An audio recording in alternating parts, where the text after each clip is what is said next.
গৰমত আপোনালোকৰ মুখখন বহুত ঘামে নহয়নে? আৰু যেতিয়া মুখখন ঘামে আপোনালোকৰ মেকআপ বা ক'ৰবাত যাবলৈ ওলালে কাজল আইলাইনাৰ চব মানে খাৰাপ হৈ যায়, বেয়া হৈ যায় নহয় জানো?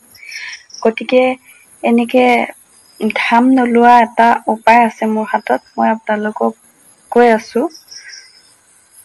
ফাৰ্ষ্ট কথা, নৰসিংহ মানে অলপমান ল'ব আৰু পদুনা অলপমান ল'ব, থাৰ্ড মচন্দৈ অলপ ল'ব। এইখিনি ভালদৰে মিক্সিত মাৰি মিহি কৰি ল'ব। তাৰপিছত আপোনালোকে স্কিনত নলগাব, কাৰণ ঘামটো ওলাবই। গতিকে সেইখিনি আপোনালোকে খাব।